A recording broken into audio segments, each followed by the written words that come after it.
Salam jumpa pemirsa UGI TV, jumpa lagi di UGI Talk, program talk show yang menampilkan narasumber luar biasa untuk membahas isu-isu kekinian dengan penyelesaian dan berbagai ragam permasalahannya. Pemirsa yang berbahagia, pernahkah kita membayangkan bahwa dalam suatu kawasan ada tempat untuk belajar, penerapan inovasi, konservasi, dan sekaligus wisata? Nah, itu yang akan kita bahas pada jumpa kita kali ini dalam tema ekowisata dan teknopark, membangun inovasi, konservasi, dan edukasi wisata berkelanjutan dengan narasumber yang luar biasa pada kali ini, yaitu Prof. Harini Muntasib, bidang ilmu ekowisata, Institut Pertanian Bogor. Terima kasih atas kesempatannya pada kali ini. Kemudian Prof. Tineke Mandang, bidang ilmu teknik keteknikan pertanian, Institut Pertanian Bogor. Terima kasih Prof. Tineke, ini luar biasa. Kemudian, nah yang tidak kalah menariknya, ini adalah Prof. Budi Hermana. Kita tukeran sekarang ya, Prof. Siap. Siap ya, kita berdiskusi. Ini pengelola UGI Teknopark ya, penanggung jawab ya, penanggung jawab dan pengelola UGI Teknopark. Nah, pemirsa yang berbahagia, saya akan ngobrol dulu dengan Prof. Harini. Prof. Harini sebagai bidang ekowisata. Bisa dijelaskan barangkali ekowisata itu apa dibandingkan dengan wisata konvensional, kemudian ada eduwisata, edutourism, itu seperti apa, Prof? Jadi sebenarnya orang itu kalau mau melakukan perjalanan, wisata itu sebenarnya perjalanan. Jadi mesti dari satu destination menuju ke destination, itu adalah wisata, itu prinsip wisata. Nah kemudian sekarang berkembang dengan mulai tahun setelah Stockholm pertemuan, maka kepedulian wisata itu juga sampai ke environment. Nah makanya muncullah yang disebut dengan ekotourism atau ekowisata. Nah, ekowisata ini artinya bahwa bagaimana kita melakukan suatu wisata yang bertanggung jawab. Walaupun sekarang ada istilah lagi namanya responsible tourism, kemudian, nah semua ujungnya adalah sustainable tourism sebenarnya, sustainability itu semua. Nah ini, jadi di sini maka satu hal di mana kita itu kalau memikirkan suatu kawasan gitu. Kalau itu menjadi satu destination, ini kan ya kalau bisa nggak lepas dari sustainability gitu. Jadi ya itu Pak. Nah, tentu sangat menarik ya, ekowisata itu berkembang di negara-negara yang punya biodiversity seperti Indonesia, atau sebetulnya dia seperti apa kok? Ada kata-kata eko gitu loh. Jadi eko itu tadi kembali kepada bertanggung jawab, terutama terhadap environment. Environment itu baik fisik itu mulai dari air, kemudian udara, dan juga misalnya ada tanah, tapi juga biologi, artinya sustainability dari aspek biodiversity, tapi juga bagaimana dengan masyarakat. Jadi ada budaya di situ. Maka konteks eko itu kita itu bertanggung jawab terhadap semuanya, fisik, biologi maupun sosial budaya masyarakat di situ. Jadi kalau kita mau mengembangkan itu tiga-tiganya kalau bisa itu masih sustain gitu, walaupun itu menjadi suatu destination tourism atau wisata itu. Wisata. Nah, tentu ini ada keterlibatan masyarakat lokal, kemudian konservasi, itu bagaimana hubungannya dengan yang demikian? Nah, walaupun nanti Bu Tineke juga akan menyampaikan yang disebut konservasi itu kan sebenarnya bagaimana suatu kita itu ada 3 aspek ya utama, 3P istilahnya kita itu. Perlindungan, pengawetan, kemudian juga pemanfaatan. Nah, part of conservation itu kan ada pemanfaatan. Nah, dalam konteks pemanfaatan ini adalah pemanfaatan yang sustain gitu. Jadi bukan pemanfaatan yang kemudian merusak. Makanya kalau ada yang bilang ekowisata kok motong-motong, gunung dipotong atau sebaliknya lembah diuruk, itu juga sudah bukan ekoturism juga. Dan memang sebenarnya itu tidak bergeraknya hanya di negara-negara maju, sebenarnya Indonesia itu nggak kalah mulainya. Mulainya kita juga sebenarnya tahun 80-an kita sudah mempunyai konsepsi tentang ekoturism. Cuman biasa kita ribut sendiri, ada 77 definisi tentang ekowisata. Itu. Nah, yang penting kita kembali ke tadi responsible tourism aja, bahwa bertanggung jawab terhadap kondisi fisik, biologi maupun sosial budaya tadi kayak gitu. Nah, ini jadi di sini aspek konservasi itu tetap, kalau itu conservation area, nah itu ada prinsipnya sendiri. Kalau itu bukan conservation area, maka di situ hanya prinsip general. Misalnya nanti di UG kayak gini kan prinsip konservasinya kan beda dibanding dengan tetangga kita. Kawasan konservasi misalnya di Gunung Gede Pangrango, ini kan orang sini mesti kenal dong ini, karena salah satu pintu menuju Gunung Gede Pangrango adalah dari sini. Ada yang Gunung Putri, ada yang lewat Cibodas, ada yang lewat Situ Gunung, ada Cipelang. Ya ini karena itu bagian dari hidup saya, apal jadi kayak gitu. Nah ini beda sekali kalau kita di kawasan-kawasan yang bukan kawasan konservasi. Tetapi prinsip tadi sustainability tetap harus kita pikirkan, termasuk orangnya. Ini karena banyak sekali tempat wisata itu yang kemudian tidak dipikirkan itu orangnya, karena kawasannya dibeli, akhirnya yang punya malah jadi pesuruh gitu ya. Jadi, nah ini kan masyarakatnya, termasuk bagaimana keunggulan setempat ini, karena sebenarnya wisata itu seru yang unik ya. Jadi uniqueness-nya itu di mana saya, Pak Syukur, Bu Tineke dan Pak Budi ini kan punya unik masing-masing yang sebenarnya nggak pernah bisa. Jadi kalau ada wisata yang meniru itu mesti sudah nggak bagus atau mesti short term gitu. Jadi makanya kalau kita wisata itu harus mengeluarkan atau mencarinya yang uniknya, berbeda dengan yang lain gitu juga. Jadi itu yang akan. Artinya apakah suatu tempat wisata atau ekowisata itu hanya berhubungan dengan konservasi saja, atau boleh misalnya ada buatan begitu ya? Apakah misalnya bisa disebut dengan ekowisata kalau itu dalam bentuk buatan? Sangat bisa dalam konteks ini. Jadi nah nanti kalau mau dihubungkan dengan sini sekalian boleh ya Pak. Nanti kita akan bicara tentang itu. Nanti jadi suatu kawasan itu yang penting tadi kembali mulainya berpikir pun bukan merusak, jelas gitu ya. Akan membangun suatu kawasan itu mesti ada suatu tujuan terhadap kawasan itu. Nah, ketika tujuan itu adalah memelihara dari aspek environment, baik fisik, biologinya itu tadi, syukur memperkaya gitu ya. Misalnya ada penambahan spesies, ada pemeliharaan, ada gini.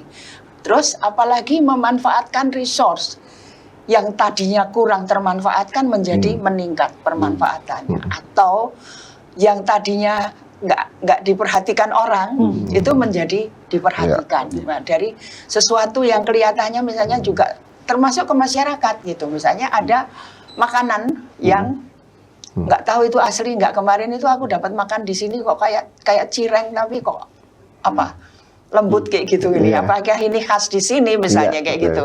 Nah, ini kan sesuatu yang aku dapat cireng yang lain tapi nggak selembut di sini misalnya gitu. Apakah itu misalnya diangkat di ini. Jadi kalau suatu ini nilainya jadi bertambah gitu. Jadi nilai itu tidak hanya konteks finansial, tetapi nilai resource sendiri itu, karena tadi sustainability itu kan nilai dari resource, dan selalu sebenarnya ujungnya ekowisata adalah peningkatan kesejahteraan masyarakat itu jadi ujungnya. Jadi nggak bisa kita itu hanya akan menyejahterakan pemerintah aja atau pengusaha aja. Jadi itu sebenarnya udah ada kriterianya juga, bagaimana salah satunya itu harus utamanya adalah masyarakat itu yang menjadi ujung tombak mestinya di dalam menikmati resource yang ada di tempat itu gitu. Ya, baik Prof Harini. Dalam hal ini Prof Tineke Mandang, apakah itu wisata buatan atau wisata konservasi yang sudah ada di alam, ini khususnya adalah wisata buatan, apakah ada sentuhan keteknikan dalam hal ini, merubah sesuatu menjadi lebih menarik? Apakah itu juga akan bisa membuat sesuatu menjadi bisa masuk ke dalam ekowisata tadi? Silakan. Iya, terima kasih. Memang betul bahwa apa yang tadi disebutkan oleh Prof hari ini, suatu kawasan contohlah UG Technopark ini begitu ya. Ini kawasan yang punya misalnya topografi yang unik begitu ya. Ada yang tinggi, ada yang rendah begitu bergelombang. Nah, ekowisata itu harus juga mempertimbangkan hal-hal seperti ini karena apa? Ada konservasi, yang menjadi justru itu menjadi penting karena sustainability tidak akan berlangsung kalau konservasi tidak diperhatikan. Nah, saya melihat misalnya contoh yang paling bagus memang di kawasan ini ada topografi yang bergelombang. Nah, ini perlu memang menjadi perhatian misalnya untuk daerah-daerah yang punya kemiringan misalnya itu objek wisata yang bagus kan. Umumnya orang senang kan yang berlereng itu. Entah dengan pepohonannya atau dengan bangunan yang ada di situ. Nah, hal penting memang yang harus diperhatikan bahwa justru di kemiringan seperti itu, ini kalau kita bicara mengenai konservasi, akan ada di situ aspek tanah, aspek air, karena akan ada hujan. Nah, kalau kita salah memanage ini, maka justru sustainability yang tadi diusung untuk ekowisata itu tidak akan tercapai. Misalnya, kalau terjadi misalnya hujan besar, kemudian di lahan yang berlereng, itu gundul misalnya, itu kan potensi untuk menjadi erosi tinggi sekali. Ada material tanah yang terbawa dan misalnya mengalir ke daerah lain. Dan di daerah lain itu justru menjadi pengerusakan sebetulnya. Nah, di sini terjadi pengerusakan, di daerah yang dituju oleh aliran air ini juga terjadi pengerusakan. Nah, ini yang harus dijaga. Nah, oleh karena itu sebenarnya banyak cara yang digunakan oleh mereka yang membangun kawasan seperti itu. Antisipasi, kalau kita lihat di luar negeri bahkan di pinggir-pinggir jalan itu kan dipasang entah rumput-rumputan atau jaring malahan. Bahkan kadang-kadang ya konkret, ya, jadi semen.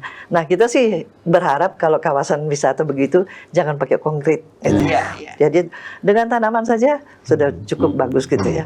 Atau teknologi yang juga berkembang itu adalah membuat terasering, ya, di teras saja gitu supaya kita bisa mengurangi dampak erosi yang mungkin terjadi ketika misalnya hujan besar. Jadi air dan tanah itu memang dua hal yang punya potensi besar. Kalau aliran air itu bisa dimanfaatkan, sebenarnya itu menjadi energi ya. Tetapi atau kadang-kadang menambah keindahan kalau di wisata ya. Aliran air itu justru menambah keindahan.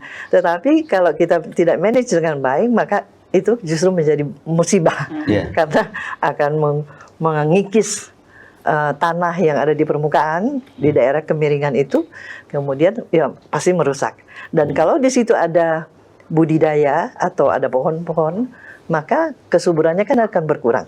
Karena justru bagian subur di topsoilnya itu justru terkikiskan ya, terbawa. Nah, kalau teknik-teknik sudah banyak sih sebetulnya yang dikembangkan gitu ya.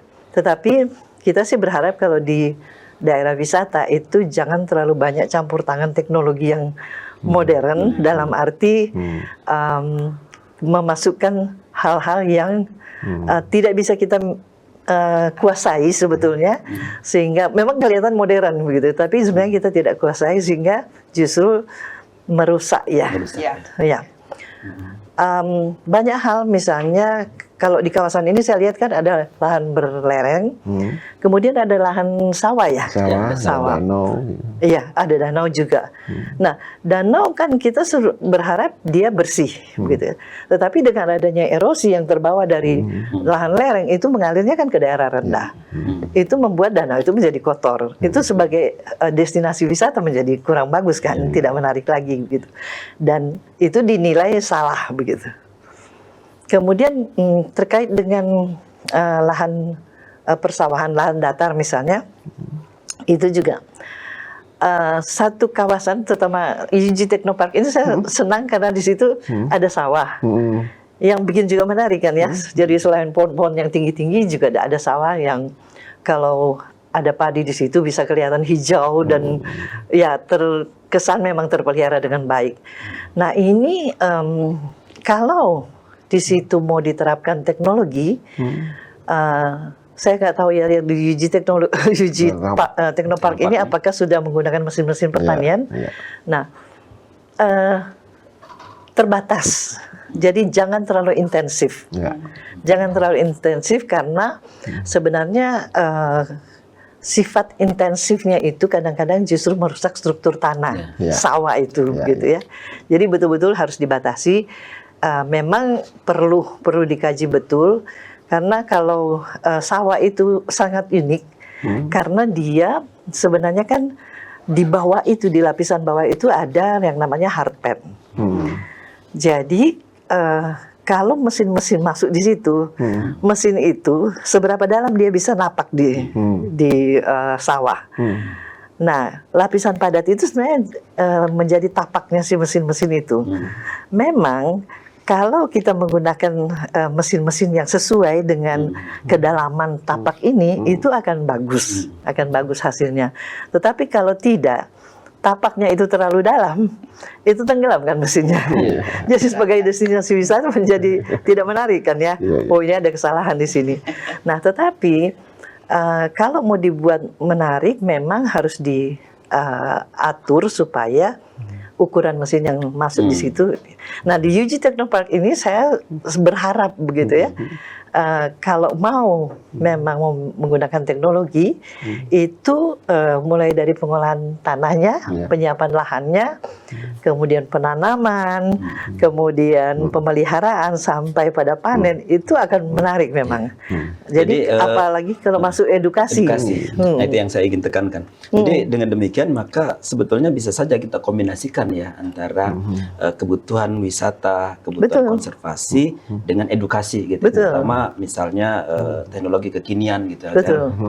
Wisata itu selain juga alam yang tunjukkan tapi juga teknologi itu gimana? Betul. Edukasi. Jadi rasanya kemarin kita pernah melihat tayangan dari UG Teknopark mau merubah pertanian yang tradisional ke pertanian modern. Ini sebenarnya introduksi ya, introduksi supaya masyarakat juga tahu bahwa ada teknologi yang bisa diterapkan begitu ya di dalam pertanian.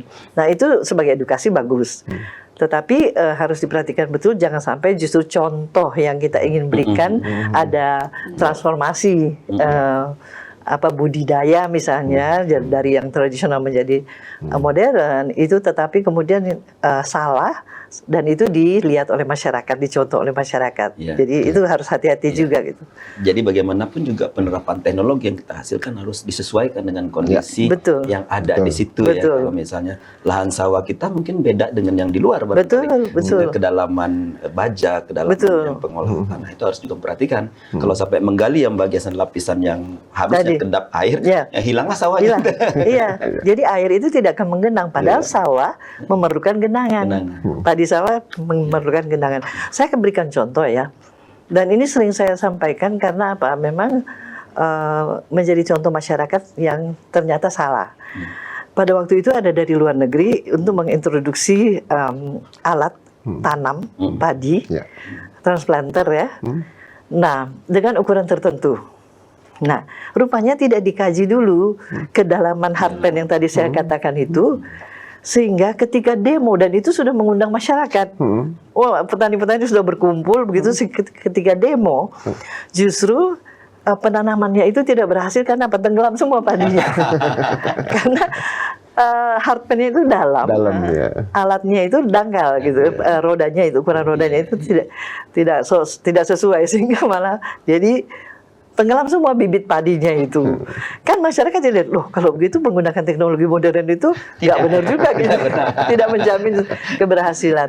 Nah seperti itu. Nah ini juga begitu UG Teknopark ini kan menjadi jendela ya untuk masyarakat juga melihat ada teknologi diterapkan di sini, tetapi kita harus juga bisa menyesuaikan dengan kondisi setempat supaya teknologi yang kita terapkan itu memang tepat sehingga masyarakat juga bisa mencontoh di daerah mereka ketika sesuai ya. Menarik ya Prof. Teneke. Prof. Budi, ini Teknopark kan kalau didesain untuk sebagai ekowisata ini kan menjadi sangat menarik sekali. Dan bagaimana menurut Prof. Budi yang sudah mengelola Teknopark ini menghubungkan antara kita harus menerapkan inovasi tadi, tapi juga sebagai wisata yang mendidik tadi, jangan sampai salah gitu. Gimana menurut Prof. Budi? Mungkin saya sedikit kilas balik ya, Iya, iya. Prof. Syukur ya. Sebenarnya dulu awalnya kita memang tidak secara khusus akan ke ekowisata gitu. Iya, iya. Karena mungkin kalau Prof. Harini, Prof. Syukur, Prof. Tineke kan mungkin dalam 5 tahun terakhir ke sini kan udah kelihatan hijau. Iya, iya. Sebenarnya faktanya mungkin kita bukan berbicara tentang konservasi gitu. Justru kami harus merestorasi. Merestorasi. Karena alam di sini relatif terlantar karena ini tak ada hujan. Oh, iya. Gitu ya. Iya. Jadi bagaimana di sini tuh hanya ada katakanlah mahoni, jati, ketika musim hujan ada hujan itu pasti jagung saja. Ketika kemarau panjang ya ilalang. Itu yang lereng tadi. Iya, iya. Kan konturnya kan menurun gitu ya. Betul. Di bawah memang ada mata air dan itu ada sawah. Gitu ya. Jadi kalau dalam konsep wisata pun kami bukan in situ gitu, tapi ex situ gitu ya. Ya. Karena bukan habitat aslinya. Iya, iya. Baru kami itu merancang bagaimana kondisi yang sebenarnya tidak menarik untuk tempat wisata. Jujur saja kalau Iya, nama iya. wisata kan menarik dulu. Iya. Betul. Sudah jadi, Iya, iya. ya viral, dikelola dan dikonservasi supaya berkelanjutan kan. Iya, iya. Ini apa yang menarik gitu. Ketika saya masuk pertama kali ini kok ilalang. Ketika Hmm. ini sebenarnya tantangan pertamanya gitu. Jadi memang kami menciptakan. Sehingga konsepnya kita ada biodiversity, gitu kan, heterogen, gitu kan, dan mulai bagaimana pengelolaan air dan sebagainya. Nah sehingga akhirnya ketika itu ya udahlah kita hijaukan dulu, gitu. Oh.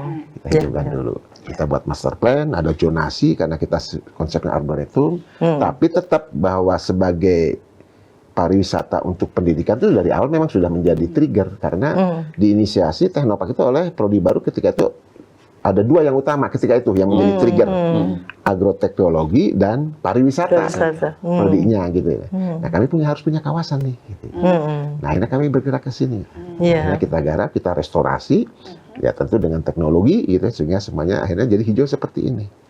Jadi sebenarnya konsepnya akhirnya kalau dalam konteks ekowisata akhirnya memang menjadi fungsi utama. Karena ketika kami mengurus perizinannya pun ada 2 kawasan utama di sini tuh.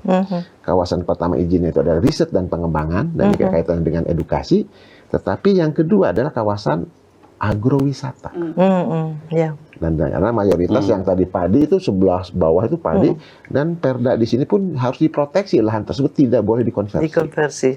Nah, bagaimana kami menyesuaikan aturan-aturan regulasi tadi, tetapi konsep ekowisata akhirnya memang menjadi salah satu tujuan utama Teknopark yang di backup oleh kawasan riset dan pengembangan. Itu sebenarnya kalau sedikit jelas balik prosedur gitu. Jadi, jadi berarti sebetulnya ada konservasi yang in situ gitu ya, kita pertahankan, ada konservasi yang tapi ada ex situ ya hari ini itu. Ya. Ini bagaimana konsepnya dihubungkan dengan wisata? Berarti ada dua-duanya bisa dong ya? Sangat bisa. Jadi begini, di sini sebenarnya Pak Budi dengan memulai konsep tentang proses tadi. Iya, betul. Prosesnya sendiri itu sudah merupakan edukasi. Betul, Gitu. ya. Jadi, nah saya melihat karena saya baru sekali ini kemarin ke sini itu, saya melihat ada satu hal di mana daya tariknya itu justru tadi mulai dengan variasi yang kemudian sudah dimulai. Misalnya ada semacam zonasi, lokasi-lokasi kayak gitu. Nah, di sini satu sisi lain ada tujuan riset, ya, ada tujuan education, gitu. Tapi juga ada education itu bukan hanya untuk mahasiswa, tapi education kepada masyarakat juga gitu. Nah, di sini makanya ini yang sebenarnya sangat diperlukan untuk wisata saat ini itu miskin di situ, wisata edukasi. Dan riset tourism juga gitu. Jadi saya kira di sini nanti bisa semuanya gitu. Ya, jadi riset tourism, kemudian education tourism. Nah, kalau ini mau mau nanti sebentar Prof. Harini, kita perdalam lagi habis ini ya. Segmen 1 ini sudah luar biasa. Ini pendalamannya. Jadi segmen 1 pemirsa yang berbahagia, ini luar biasa narasumber kita. Tak terasa ini segmen 1 sudah hampir berakhir. Masih semangat Prof. Harini, mohon maaf saya potong tadi. Kita akan perdalam di segmen kedua bagaimana bahwa ekowisata yang kemudian di dalam Teknopark sendiri diterapkan di UG Teknopark ini. Jadi dengan berbagai permasalahan tadi yang muncul sudah disampaikan oleh Prof. Budi, lalu kemudian bergerak ke ekowisata, wisata yang sekarang kita lihat. Jangan kemana-mana setelah yang berikut ini.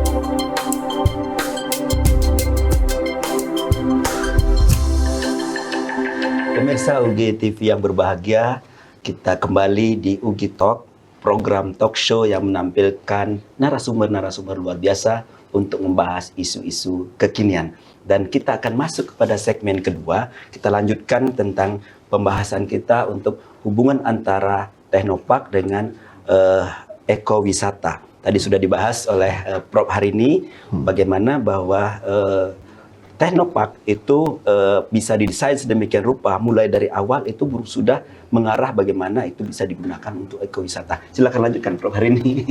Baik, terima kasih Pak Prof. Syukur.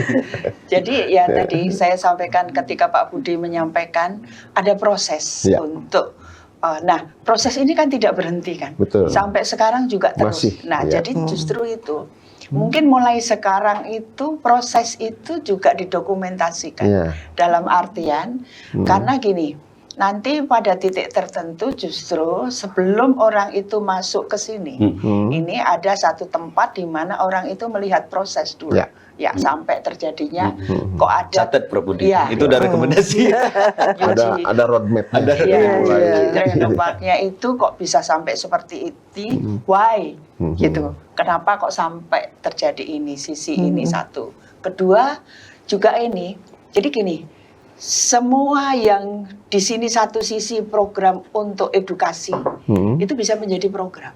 Dalam artian program itu tidak statis karena tadi justru dengan perkembangan itu dinamis, dinamikanya. Misalnya saja sekarang ini masih bangun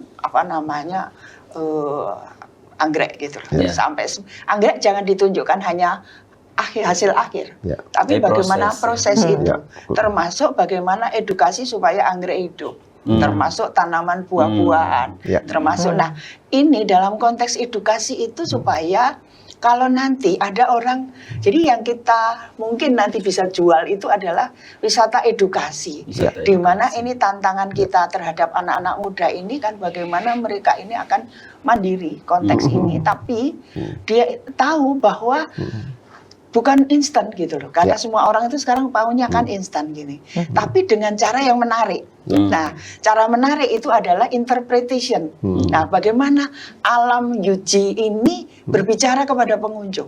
Maka nanti bukan hanya nama, tapi ada cerita. Ya, mulai dari nanti dari depan itu apa sih Yuji Teknopark itu. Jadi ada namanya storyboard gitu ya, kayak gitu, ada papan cerita.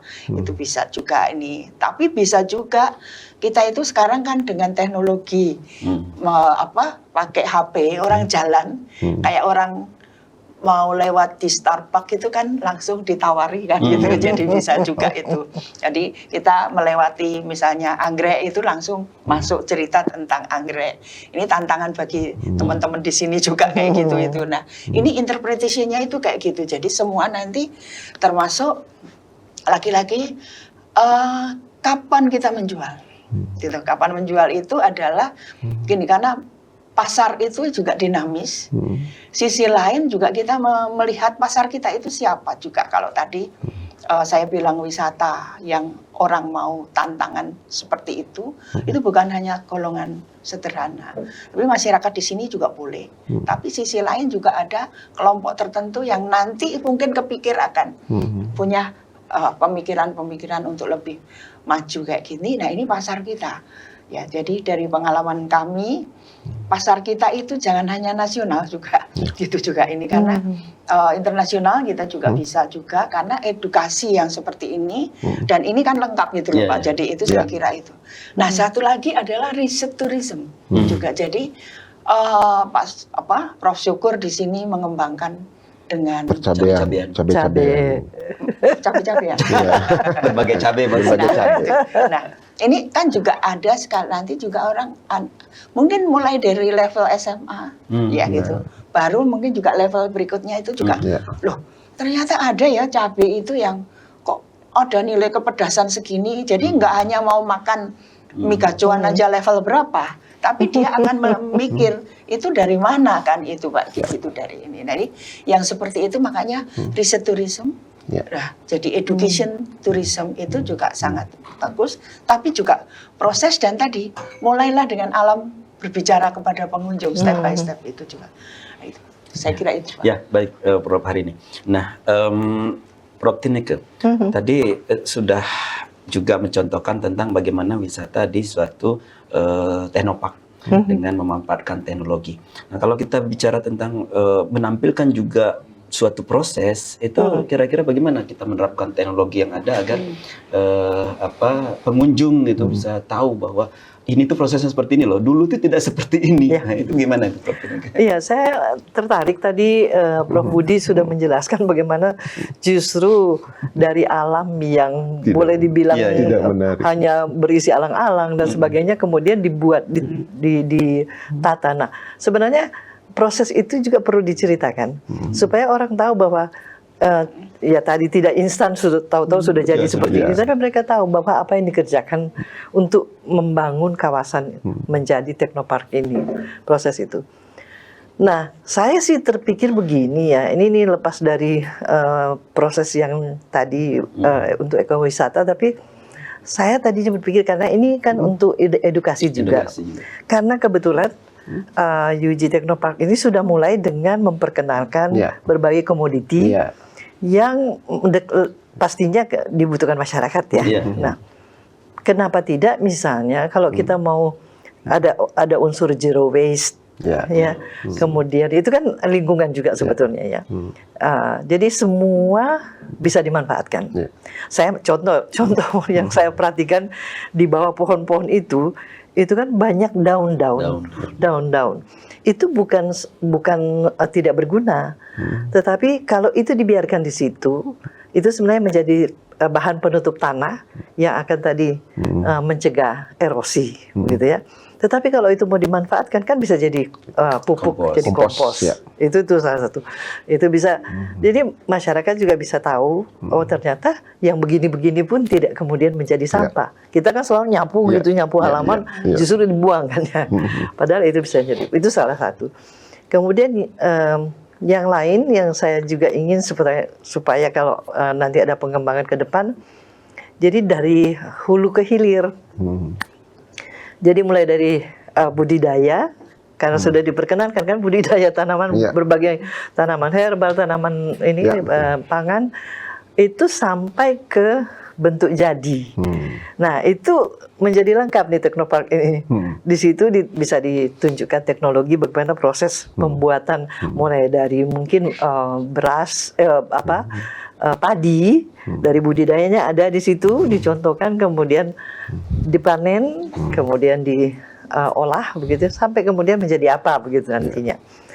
Nah, kalau aliran produksi ini bisa diperkenalkan, ini contoh padi saja loh, masih banyak yang lain sebetulnya.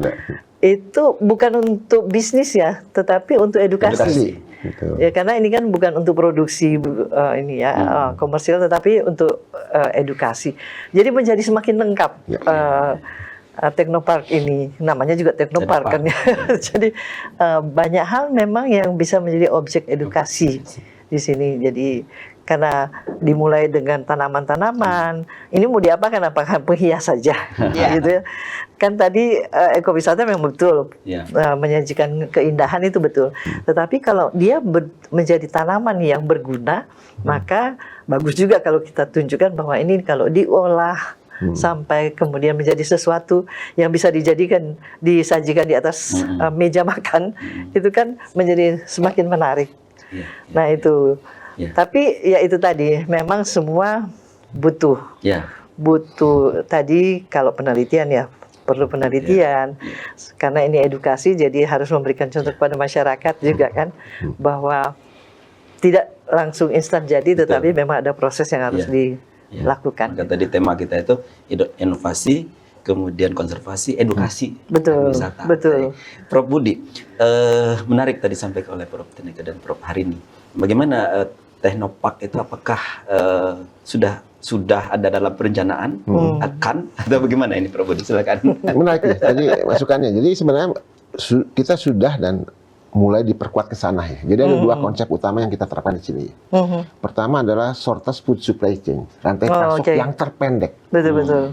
Komoditasnya di situ, nursery-nya ada di situ, bahkan kita sudah punya kultur jaringan untuk anggrek. Iya. Gitu kan? Sampai nanti pasca panennya ada sedikit teaching factory ya untuk herbal tadi. Dan kita punya toko gitu. Nanti kita syukur udah sering kan ke toko ya, semua kita udah punya 60-an lebih produk ya.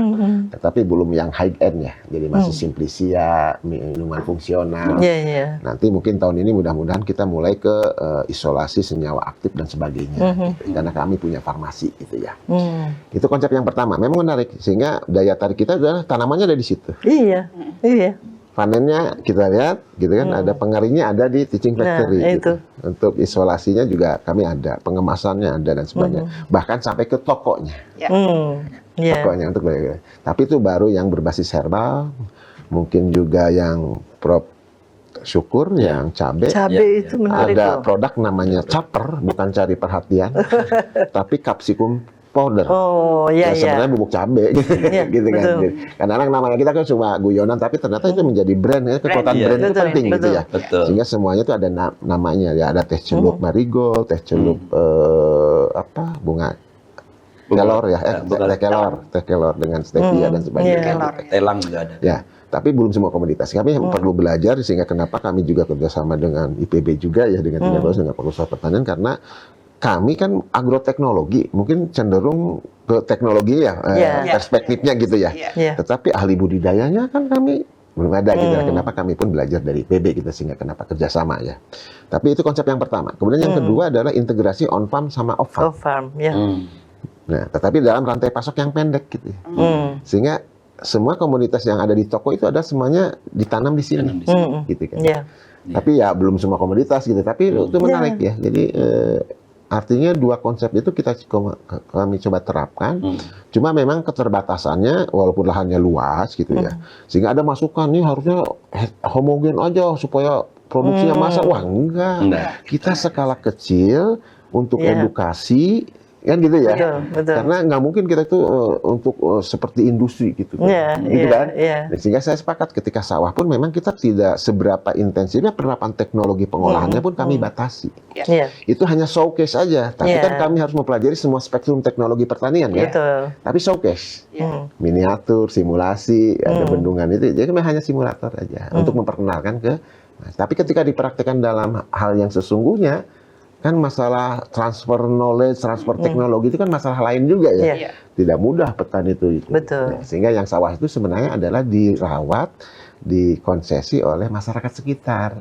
Sehingga Teknopark itu bukan kawasan yang eksklusif, tapi inklusif. Betul. Karena nanti visi Gunadarma, betul saya setuju, nanti arahnya kan ke sustainable tourism. Menyeimbangkan alam, ekonomi, sosial itu kan susah. Jangan sampai kita eksklusif sendiri, tapi tidak memberdayakan masyarakat. Nah, sehingga setiap prodi pun kami bawa ke sini, ada desa binaan, ada edukasi ke masyarakat, cara memanfaatkan singkong. Tapi ya itu semuanya memang kami mengalir saja, tetapi ya karena Teknopark sendiri belum dibuka secara resmi untuk umum. Tapi kalau untuk anak-anak SMK di sekitar Cianjur, ada karya wisata, magang, ya kami terbuka gitu. Jadi di Cianjur mah udah pada kesini ya, SMK SMA itu untuk magang itu ya, untuk karya wisata dan sebagainya. Tapi di satu sisi tadi terima kasih masukan dari Prof Harini, Prof Tineke, yang memang buat kami ini kan kami sendiri yang bangun gitu ya. Iya, Tapi betul. harus dosen-dosen nih yang mahasiswa nih, gitu kan itu ya. Iya. Dengan segala tadi ya, dengan tugas-tugas lainnya. Tapi ya alhamdulillah sih, riset beberapa contoh riset dibantu dari teman-teman guru besar IPB gitu ya, mulai diedukasikan ke masyarakat juga. Gitu. Ya. Gitu, Ya, Prof. bagus ya, menarik Prof. Budi. Prof, hari ini kaitannya dengan ekowisata lalu edutourism gitu ya. Bagaimana masyarakat yang hubungannya dengan edukasi, misalnya sekolah, anak sekolah, Ya. kelompok-kelompok tertentu, Ya. itu bisa kita undang untuk dalam satu kemasan ekowisata seperti Tanopak. Ini gimana Prof? Jadi gini, pertama harus punya branding ya, Iya, jadi gitu. betul. Jadi kan namanya kita ya walaupun belum dijual secara umum, tetapi kita mulai begitu masuk uji Teknopark ini, kita sudah harus punya branding. Iya. Branding? Nah, kemudian dibagi lagi, ini kan sebenarnya ada tema-tema, Ya. gitu. Jadi Iya. tadi kayak Zonasi. buah, jadi ada zonasi, Ya. ada ini. Jadi kita itu mulai tema sekali lagi juga bukan statis ya, kita Bukan. bisa dinamis nanti.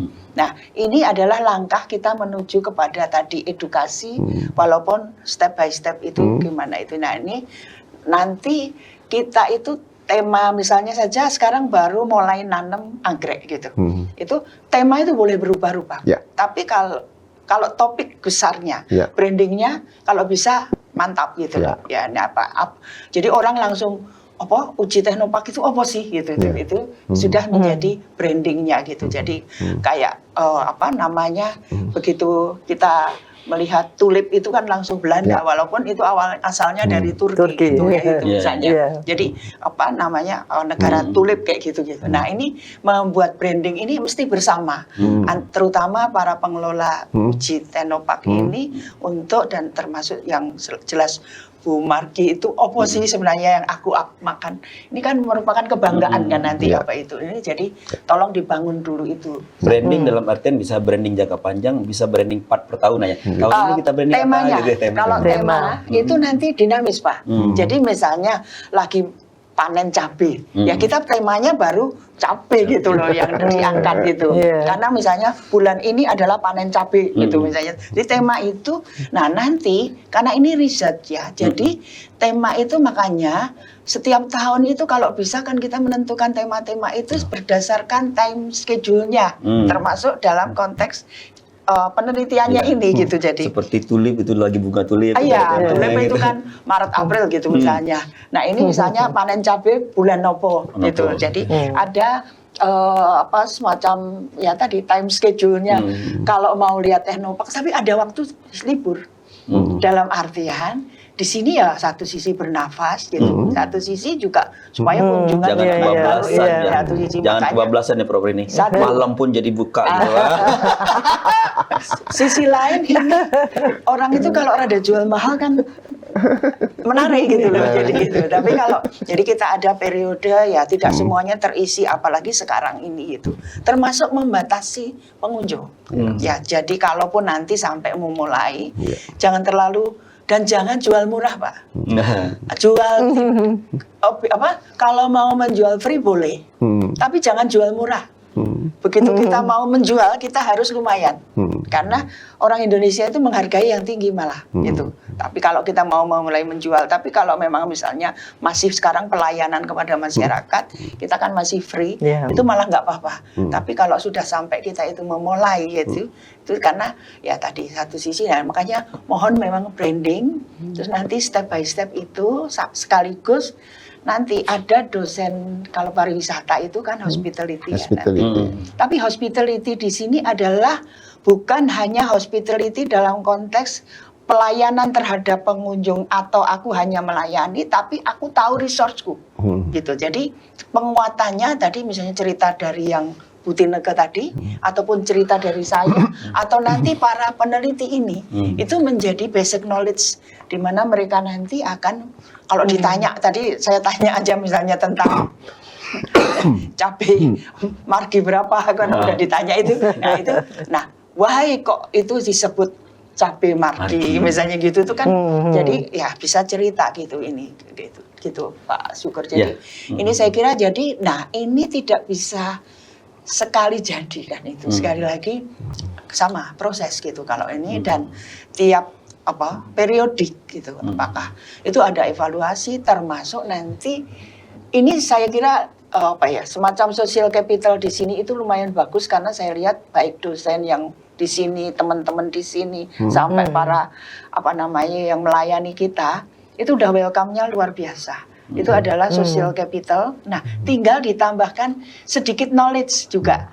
Apapun yang di situ misalnya ya tadi, kalau itu di area cabai, ya dia harus tahu tentang cabai gitu misalnya. Kalau itu di area apa, nah itu proses juga makanya itu kayak gitu. Ya, bagus menarik Prof hari ini ya. Prof Nika ini kaitannya kan dengan edu tourism. Itu apakah harus high tech atau semua sebetulnya bisa dikemas ya untuk sebagai edu tourism dengan berbagai level yang akan ya, misalnya petani itu diperkenalkan seperti apa, ini anak-anak SMA seperti apa, itu gimana? Betul. Iya. Sebelum ke sana saya ingin menjelaskan dulu bahwa teknologi yang dimaksud di sini kan sebetulnya ada dua. Ada teknologi proses, ada teknologi alat dan mesin gitu. Nah, orang selalu melihatnya bentuknya fisik. Ya. Jadi seolah mesin-mesin, padahal ada teknologi proses. Nah, tadi misalnya disampaikan misalnya untuk cabai misalnya. Orang kan melihatnya seolah-olah itu hanya bercocok tanam. Padahal di situ sebenarnya ada teknologi proses bagaimana supaya ini terjadi pembuahan kemudian menjadi cabai kan. Iya, betul. Prof Syukur ahli banget di situ mengawin-ngawinkan. Nah, itu kan teknologi proses sebetulnya. Begitu juga di dalam hal yang lain.